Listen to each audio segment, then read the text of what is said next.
So hello everyone, my name is Adrian Korn. Thank you so much for having me here tonight to give this talk on OSINT space is growing. Just to give a little bit of background on myself, so I go by AK-47 Intel as well. My background professionally has been in security operations, incident response, threat intelligence, and OSINT while working for organizations in the financial services and technology space. And some other stuff I do, I also work right now for an enterprise DNS provider called Blue Cat, where I do threat intelligence strategy. I also work for a not-for-profit called Trace Labs, where we do crowdsourced open source intelligence to help find missing people. And I also run a local DEF CON Toronto chapter where I'm from.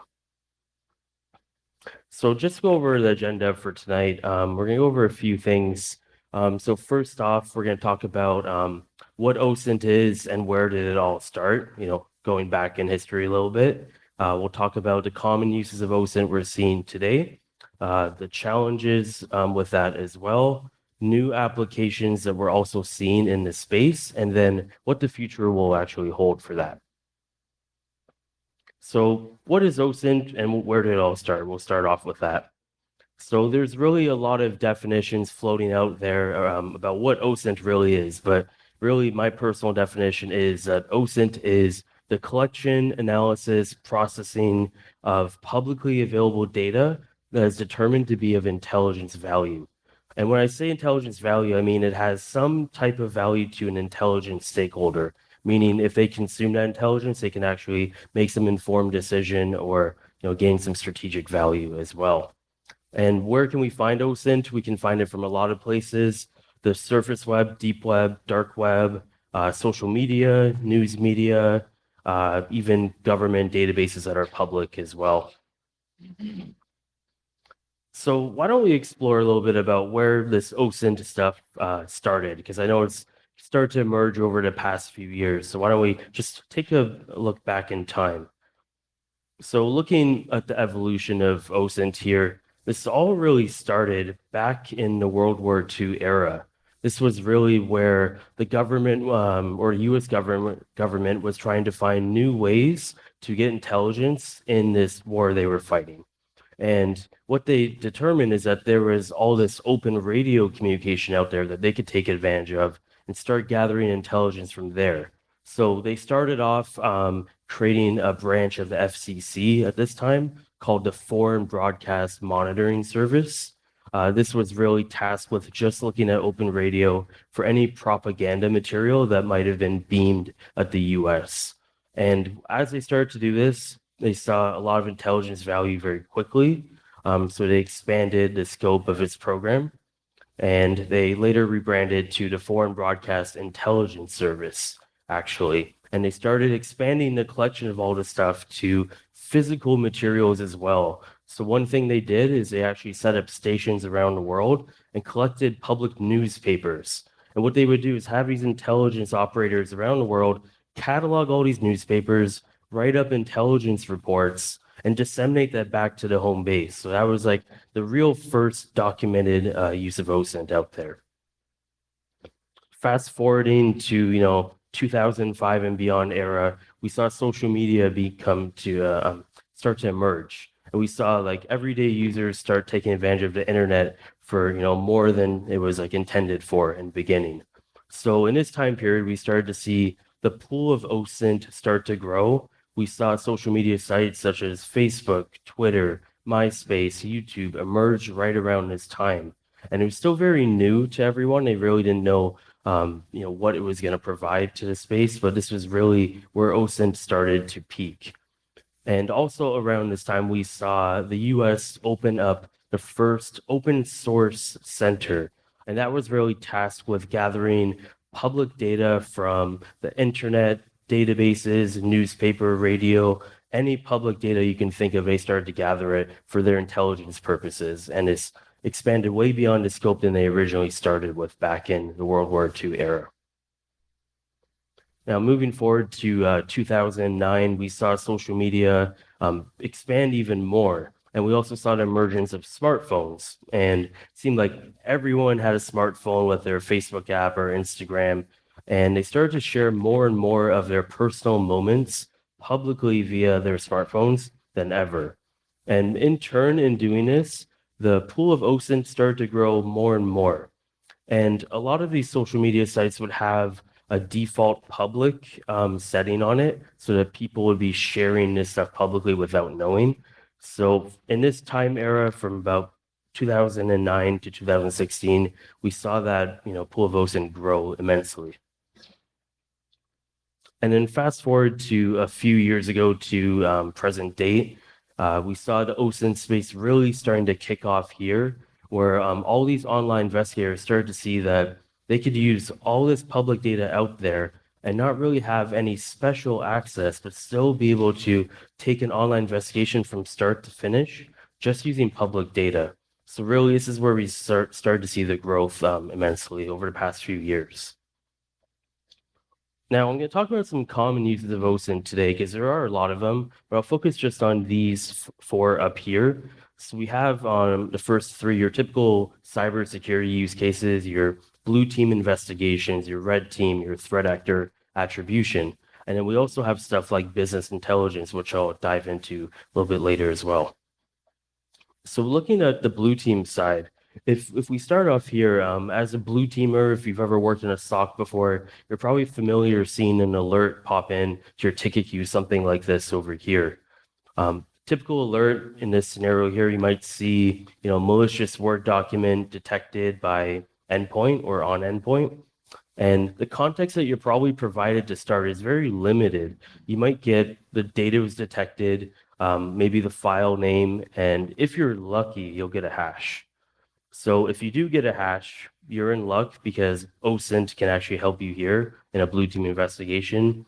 You can take something like a SHA-256 hash, pop that into a public tool like VirusTotal, and see what VirusTotal knows about it, and start to take advantage of all this OSINT out there to help with your investigations. So if I was a SOC analyst looking at that alert, my first question would have been, is it a false positive?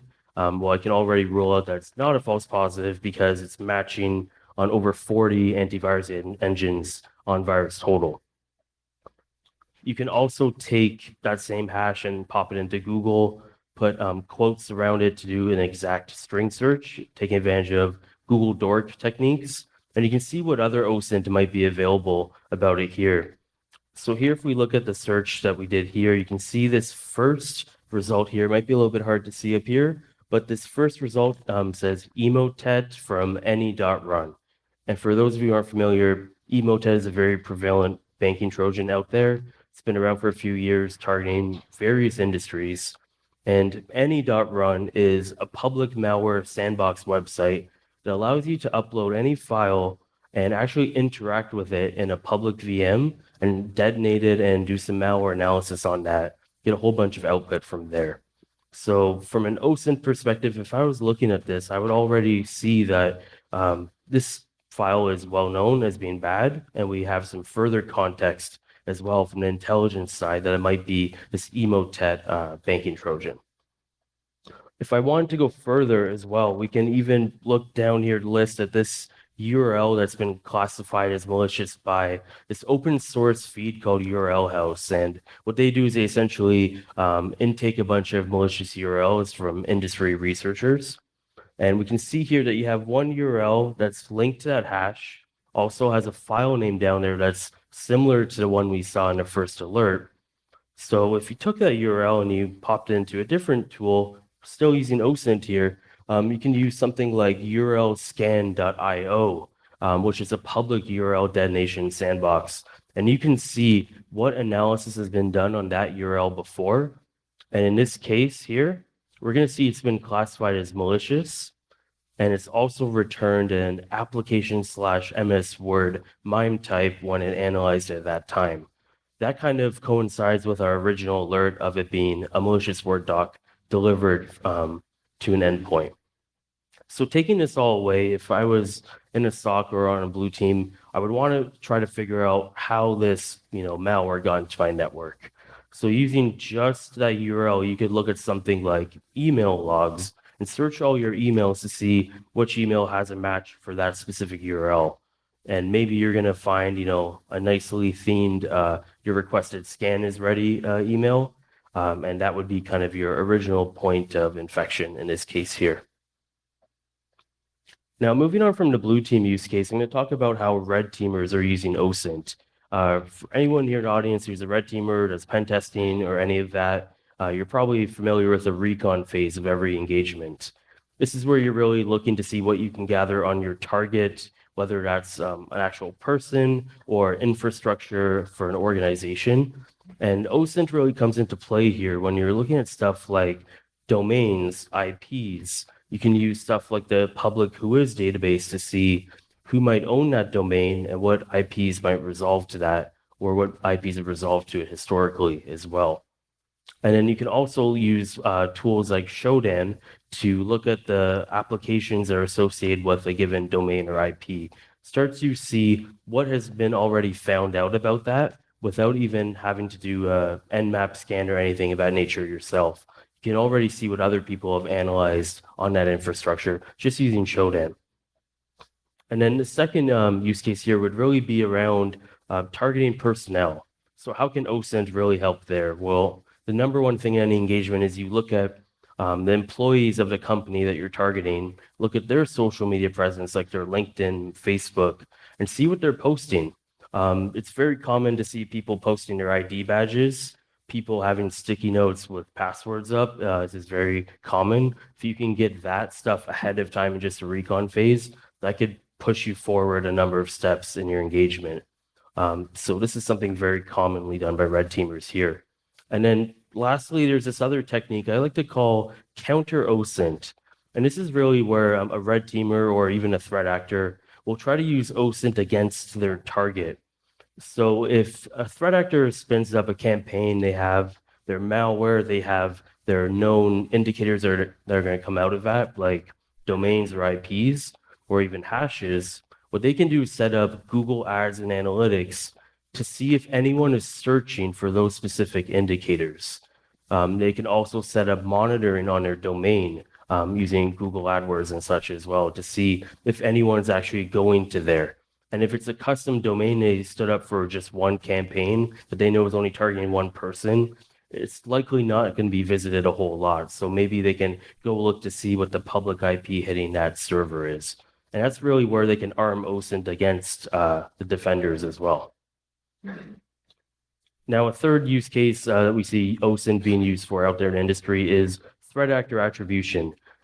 Brian Krebs is one of the people who is most famous for doing this, where he's famous to dox a lot of people that he investigates. There was one doxing report he put out a few years back after he suffered a DDoS attack on his public website. So he kind of set out on a mission to uncover the true identity of this threat actor behind the Mirai botnet at this time. And what did he use in his investigation? Well, he had some closed source intelligence he got from some sources, but then he used that and pivoted off OSINT using stuff like Twitter, LinkedIn, Pastebin, Wayback Machine to look at historical websites.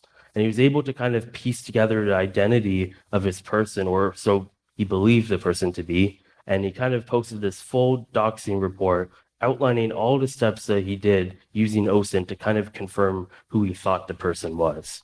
So that's a very common use that we're seeing for OSINT as well, because all these threat actors are leaving trails out there on the internet. If they've ever posted their malware to like a hacking forum in the past, and there's some indicator there that links to a current one that they're using, it can be very easy to stitch together who that person is from just that.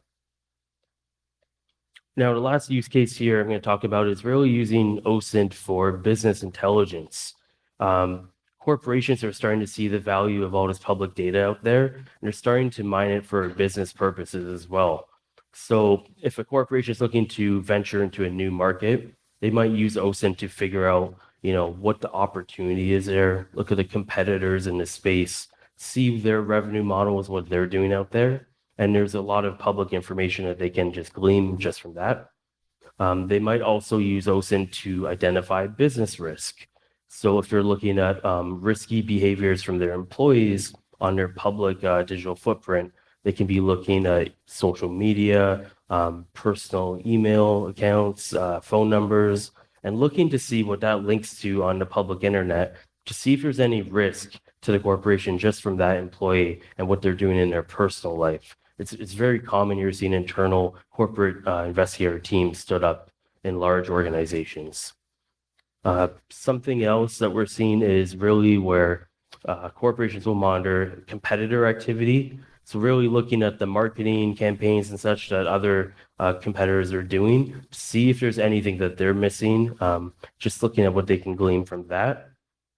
And then there's also on the flip side, researching target audiences for new markets as well. I'm looking at social media campaigns and such to see who might be interested in a new product they're trying to put out or something to that extent.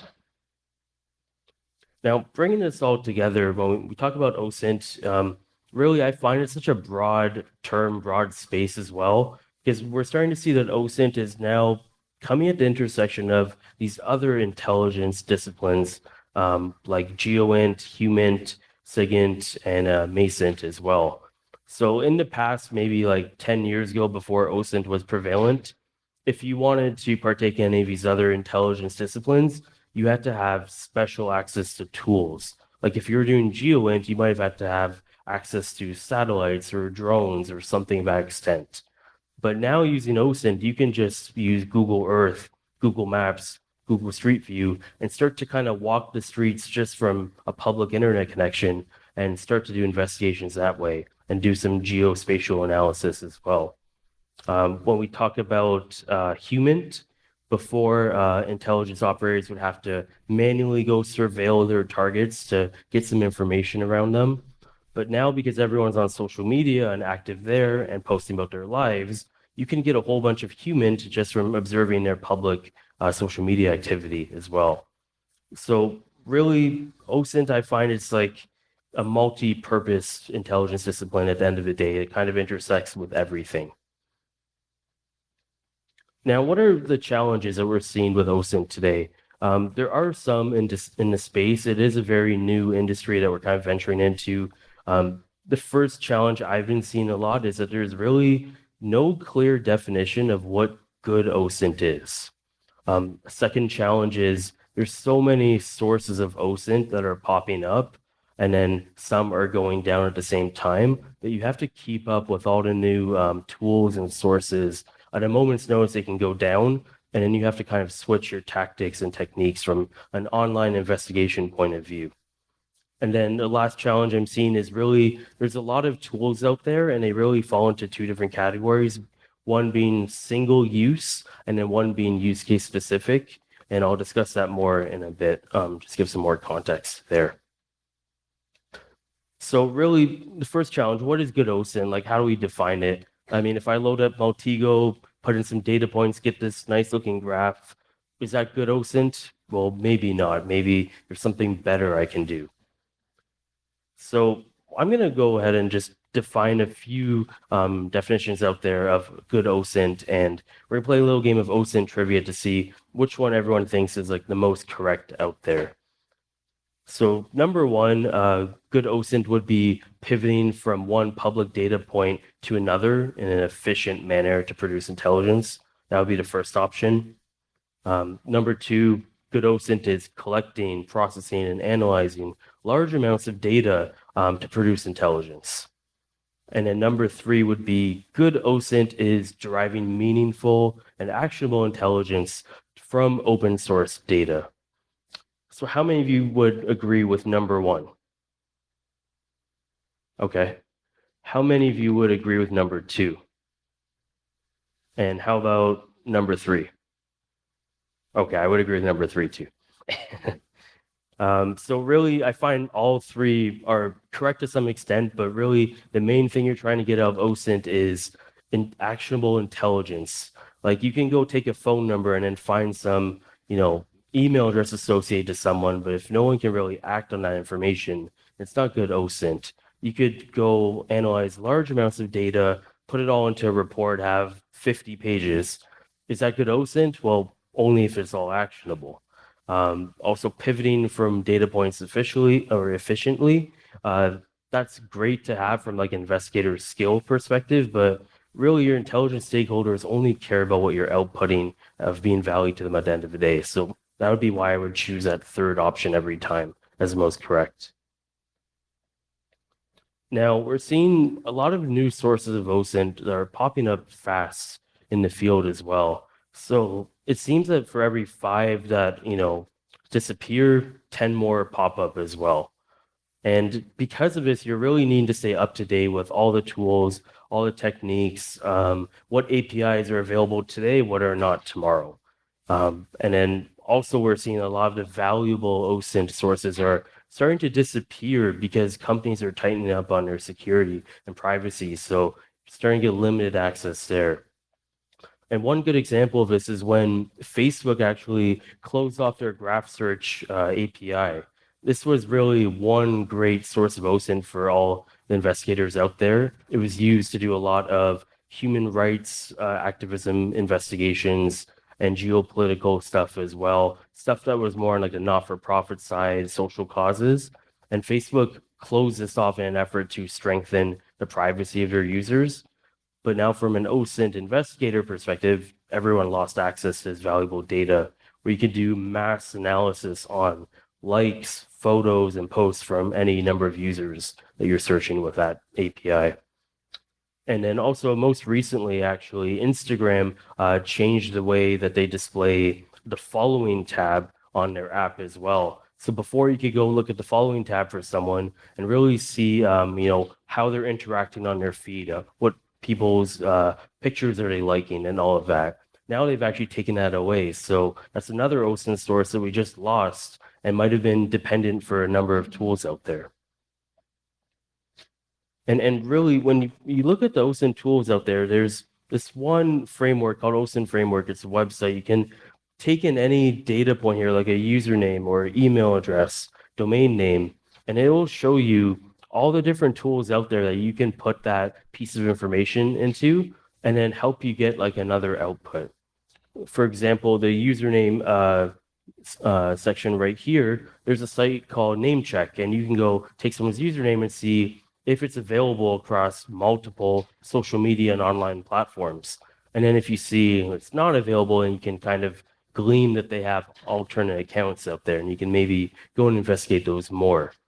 The email address stuff, there's a lot of techniques out there where you can take an email address, look at various different password reset tools without actually sending a password reset. You can get parts of an email address across various different online password reset tools, and then you can get, email address to phone number very quickly. And there's a number of OSINT tools out there that can actually do this.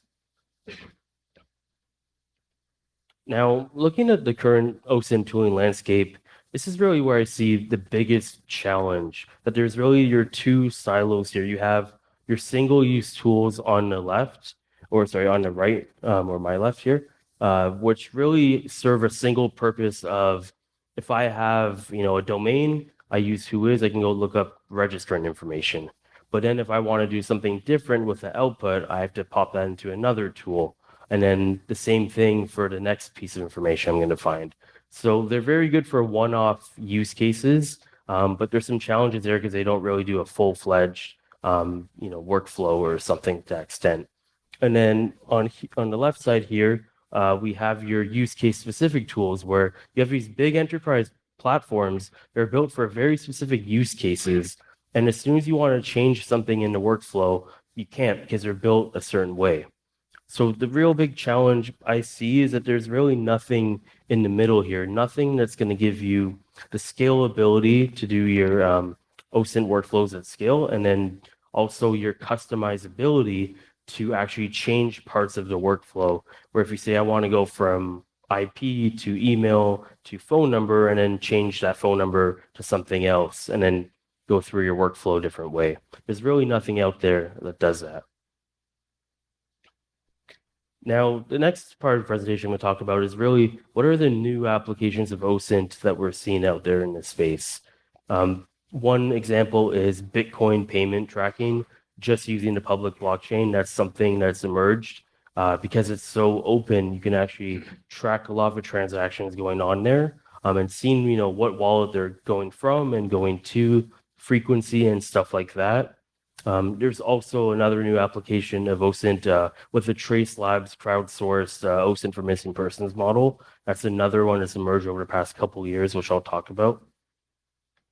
But first, to just discuss the Bitcoin stuff, you can really do a lot of things with just a Bitcoin wallet address to see, how that's been used out there in the public space. So typically to the average user who's not so technical, they might hear about Bitcoin and think it's so anonymous and everything they do on there is like untraceable. But the reality is every transaction is written to public blockchain. So if the owner behind a Bitcoin wallet address, you can start to look at their transactions, where they're going from, to, money amounts, frequency, full timeline, and that's all immutable. It's all there publicly. And you're starting to see this type of stuff being used in large scale law enforcement investigations. So something that came out of the DOJ just a few weeks ago is they took down a very large child porn website just by tracking the Bitcoin payments that were going to and from the users on there.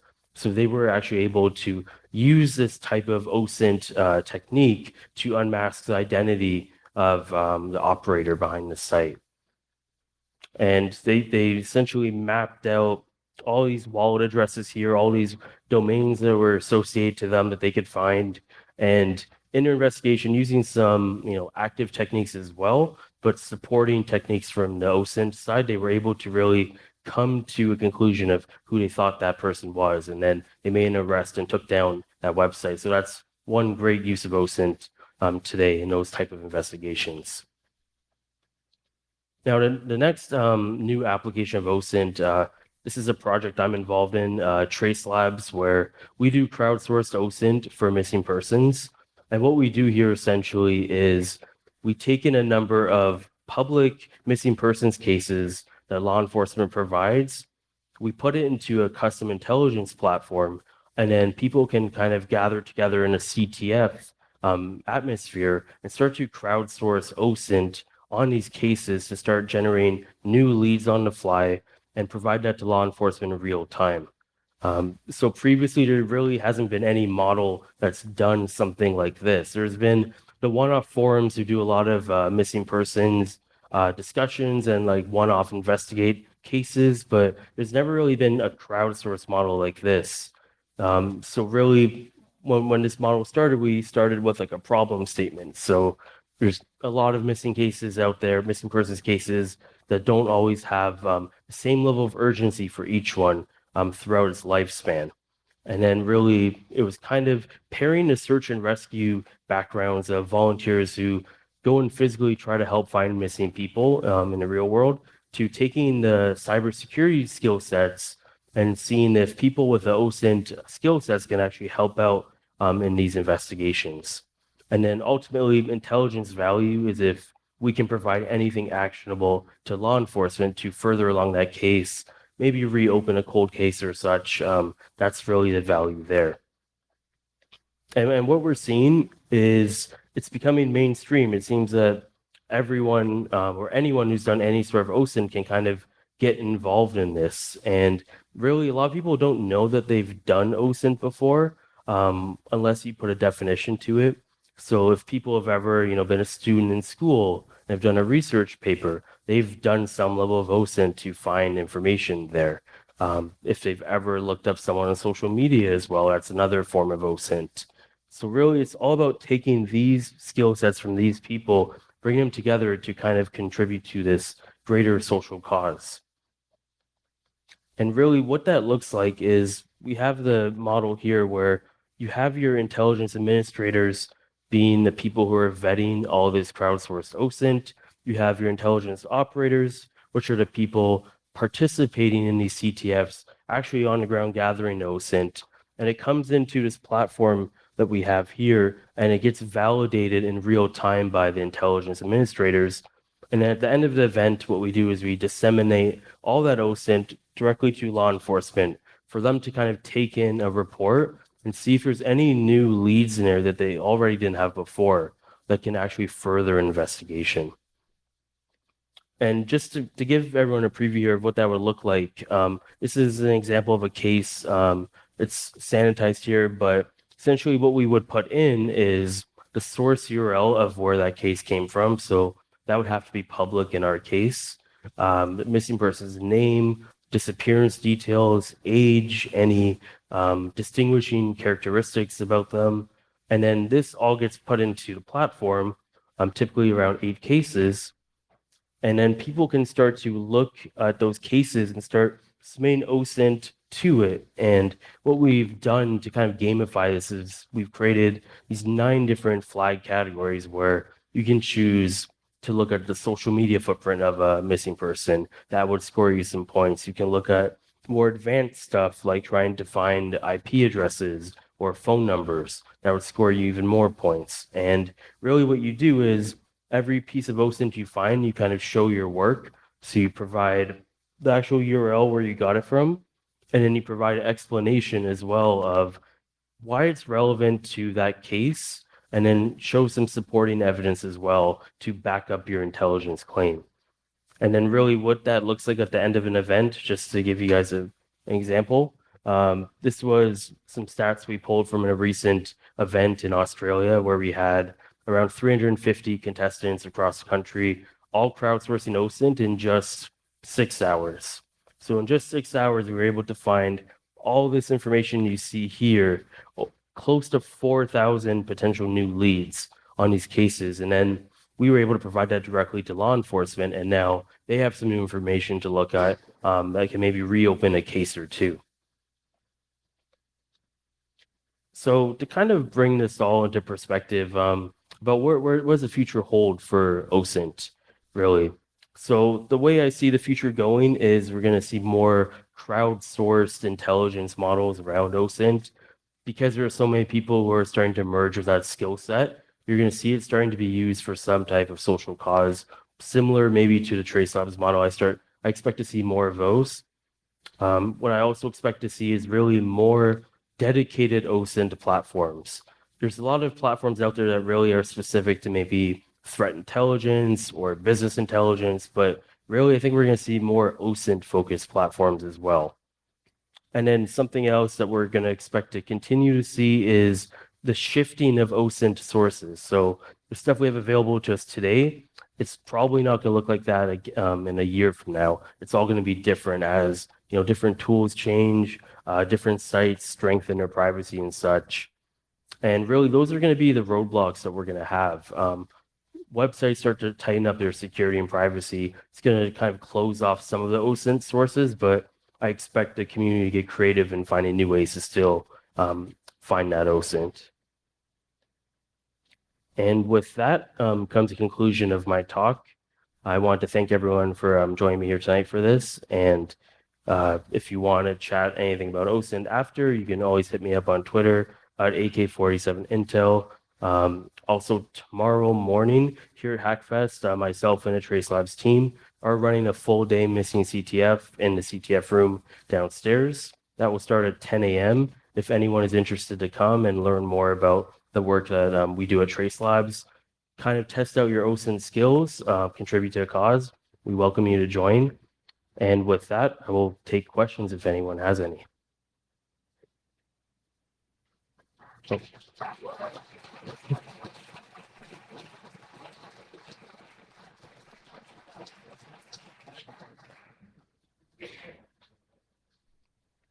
Okay, any questions?